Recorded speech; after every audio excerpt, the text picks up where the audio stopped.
তারপরেও আজকে আপনাদের মাঝে নিয়ে আসলাম এই বিষয়ে নতুন কিছু ধরনের কিছু কথাবার্তা বলতে। অনেক ভাই ব্রাদাররা জিজ্ঞেস করেন যে ভাই আমরা প্রবাসে যাইতে চাই, প্রবাসে যায় কী ধরনের কী কাজ কাম করবো না করবো বা কি হ্যাং ত্যাং অমুক তমুক বিভিন্ন রকম কথাবার্তা বলেন। তো সেই সব বিষয়ে আমি তো তেমনভাবে কথাবার্তার উত্তর দিতে পারি না বা তেমন বিষয়ে কোনো কিছু বলতে পারি না, তবে ভাবলাম যে না আসলে কিছু একটা বলা দরকার, কারণ যেহেতু আমার ভাই ব্রাদাররাই প্রবাসে আসিবে, তো আমি তাদের যদি কিছু না বলি পরে এখানে এসে যদি তারা অন্যরকম কোনো একটা সমস্যার সম্মুখীন হয় আর তখন কিন্তু তারা আমাদের প্রবাসী দায়। আমি চাই না যে এক প্রবাসী হয়ে আর এক প্রবাসীর কোনো একটা ক্ষতি করতে বা কষ্ট করতে। ভাই সত্যি বলতে কি একটা বিষয় জানেন, এই বিষয়টা হয়তো এখন যারা দেশে আছেন তারা কখনোই বিশ্বাস করবেন না, এখন যারা প্রবাসে আছেন কিছুদিন নতুন নতুন আসছেন তারাও বুঝবেন না, কিন্তু যারা 4 থেকে 5 বছর হয়ে গেছে একমাত্র সেই ব্যক্তিরাই বুঝবে যে আমি কোন বিষয়ে কী রকমভাবে কথাবার্তা বলতেছি। তো কথা হলো একটাই, মনে করেন আমরা যারা প্রবাসে আছি, প্রবাসে পুরাতন হয়েছি, প্রবাসে এখানকার আবভাব চলাফেরা কালচার এভরিথিং সব কিছু A to Z জানছি বুঝছি, ওই রকমভাবে চলাফেরা করছি, এবং কি এখান থেকে যে টাকা উপার্জন করে দেশে পাঠাইতেছি এই টাকাগুলো কীরকমভাবে কী খাতে কে কীরকমভাবে নিতেছে বা কার কীরকমভাবে কী পয়েন্ট, এই পয়েন্টগুলো বুঝতেছি, সেই সব ভাইরা তো ভালোভাবেই জানবে যে আসলে ডাল মে কুছ কালা হে। ভাই ডাল মে কুছ কালা হে এই কথাটা আবার বলতে গেলে বলবেন যে ভাই এটা আবার কেমন কথা বললেন না, আপনার কথা তো আগা গোয়া কিছু বুঝতেছি না আসলে কি বলতে চান, বা আপনার ভাষা আমার এইরকমভাবে বুঝতে কষ্ট হচ্ছে, আসলে আমি কি করব। তো ভাই একটা কথা বলি, আমার যে জন্মদাতা পিতামাতা আছে, আমি আমার ক্ষেত্রে দিয়ে উদাহরণ দিয়ে বলতেছি, আমার যে জন্মদাতা মাতা পিতা মাতা আছে, ভাই বোন আত্মীয় স্বজন পাড়া প্রতিবেশী বন্ধু বান্ধব যাকে দিয়ে উদাহরণ দেই না কেন, শুধুমাত্র পৃথিবীতে এক প্রবাসী ছাড়া অন্য প্রবাসী দুঃখ বোঝার মতো কেউ নাই। কথাটা হয় মানেন হয় না মানেন, আপনি আজ না হয় কাল অবশ্যই বুঝবেন। সেই হিসাবে যারা নতুন নতুন ভাই ব্রাদাররা প্রবাসে আসার চিন্তা ভাবনা করতেছেন তাদের উদ্দেশ্যে উদ্দেশ্যে বলবো যে ভাই ব্রাদাররা আপনারা অন্তপক্ষে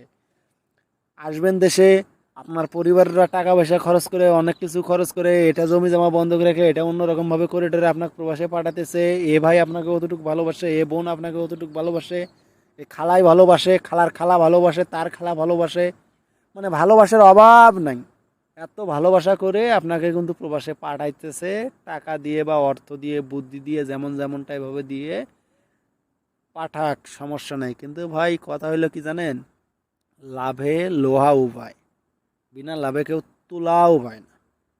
এখন একটা টাইমে যখন আপনার প্রতি ভালোবাসা থাকবে, যে ভালোবাসাটা কোন ক্ষেত্রে থাকবে, যে আসলে ও প্রবাসে যাইতেছে, অন্য 10 জনকে দেখতেছি তারা প্রবাসে যে ভরপুর টাকা ইনকাম করতেছে, সেই রকম অবস্থায় চলতেছে, তো আমরা কষ্ট করে যদি একে পাঠাই, পরবর্তীতে যদি আমাদের কোনো অন্যরকম একটা অবস্থা আসে সে তো আমাদের পাশে অবশ্যই দাঁড়াবে। আসলে ভাই এই কথাটা সবারই একই, এটা কারো যদি কোনো সমস্যা থাকে নিজ উদ্যোগে নিজে নিজে যেমন যেমনটাভাবে কারো পাশে দাঁড়ানো সেটা ভাগ্যের ব্যাপার, কারো কোনো জন্য কিছু করা এটাও নিজের কাছে ভালো লাগার বিষয়, কিন্তু এটাকে আপনি সঠিকভাবে বলতে পারবেন যে আপনি আসলে প্রবাসে এসে আপনি কি পুরোপুরিভাবে সবার মতোই অন্য 10 জনের মতোই আপনি 100-তে 100 সাকসেসফুল হবেন? আসলে দেশে যখন আমরা এক একজন এক এক রকম ব্যবসা বাণিজ্য করি তাদের এক একজনকার হিসাবে এক এক রকম, কেউ সুফল অর্জন করে সফল হয়, কেউ আবার অফল অর্জন করে বেফলে চলে যায়। তো এই হলো বিষয় আশয়, তাই আমরা যারা প্রবাসে আসবো বা এখন যারা আমরা প্রবাসে আছি, আমরা কে কীরকমভাবে হব না হব এটা ভাই আল্লাহ মাবুদ জানে, এটা আমরা নিজস্বভাবে কেউ কোনো কিছু জানি না। তবে যেসব লোকজন আমাদের যেরকমভাবে হেল্প করে বাইরে পাঠানোর চেষ্টা করে, বা আমরা প্রবাসে যখন আসছি তখন প্রবাসে আসার আগে আমাদের করণীয় হইলো প্রথমে একটা ব্যাংক অ্যাকাউন্ট করা। ভাববেন যে ভাই আমি পরিবারকে এত বিশ্বাস করি, বা বা বা বা বা ভাই রে, আমার এই ভাই, আমার এ বাপ, আমার এ মা, আমার এ আত্মীয়, আমার এ বন্ধু বান্ধব, আমার এ স্ত্রী, আমার অমুক তমুক হ্যাং ট্যাং স্যাং, এতটাই ভাই আমি বিশ্বাস করি, আপনার কথার উপরে আমার বিন্দু পরিমাণ কোনো ইন্টারেস্ট নাই। তো সেই সব ভাইয়ের হাত পা ধরে বলি ভাই এখনই আপনারা আমার ভিডিওটা স্কিপ করতে পারেন, কোনো ধরনের কোনো সমস্যা নেই। কেন, আমি যতটুকু আমার জানা অভিজ্ঞতা আমি ততটুকুই আপনাদের মাঝে শেয়ার করতেছি বা শেয়ার করে যাব। তো আপনি যদি অ্যাকাউন্ট না খুলেন, এখান থেকে বাইরে আসার পরে, প্রবাসে আসার পরে যত টাকাই আপনি পাঠান না কেন, যেমনভাবে পাঠাবেন আপনার চিন্তাধারা থাকবে যে আমি এতদিন প্রবাসে থাকবো,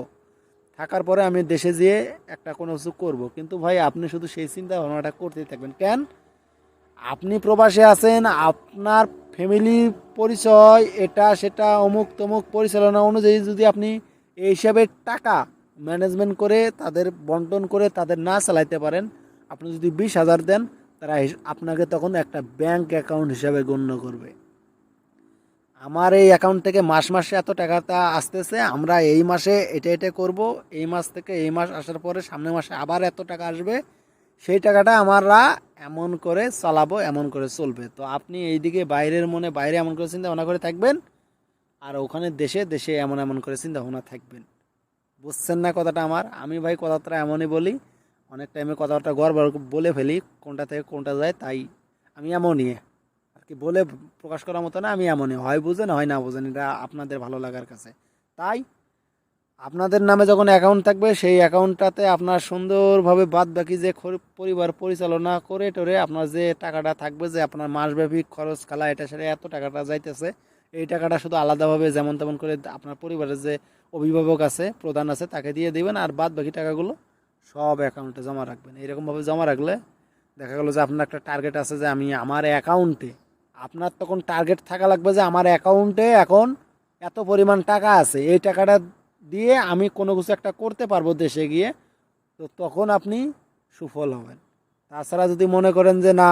আমি যেটাই পরিবারে দিতেছি আমার টাকা তো কেউ নষ্ট করতেছে না, এই টাকা এমনভাবে করতেছে, সেই টাকা তেমনভাবে করতেছে, সব তো পরিবারেই লাগতেছে, তাহলে ভাই মনে করেন আসলে ভাই এই বিষয়টা আমরাও একটা সময় বুঝতাম কি জানেন, আমরা যখন প্রথম প্রথম প্রবাসে আসি, তখন একটা লোক যদি বলতো যে ভাই আমি 10 বছর বা 15 বছর থেকে প্রবাসে আছি, তখন শুনে এতটাই অন্যরকম লাগতো, হ্যাঁ এই শালারে শালা কয় কি, এ 15 বছর থেকে বিদেশ আছে এখনো দেশে জানি এত টাকা দিয়ে করবে কি। আসলে ভাই সেই লোকগুলোর কাহিনী বা সেই লোকগুলোর ঘটনাটা কি আপনারা বোঝেন বা জানেন? তাদের ঘটনা হইছে আলাদাভাবে কোনো এক্সট্রা টাকা পয়সা রাখে না, পরিবারকে শুধু ভালোবেসে যে যেমন বলে যে যেমন চায় ওই রকমভাবে টাকা পয়সা দেয়, পরে যখন দেশে যায়, দেশে যায় লেও ঠেলা, লেও ঠেলা। তো যাই হোক, আজকে এই পর্যন্ত, বেশি বড় ভিডিও কথাটা বললে আমার কথাটা অনেকের ভালো না লাগতে পারে, সেই জন্য আজকে এই পর্যন্ত। সবাই ভালো থাকবেন, সুস্থ থাকবেন, আল্লাহ হাফেজ।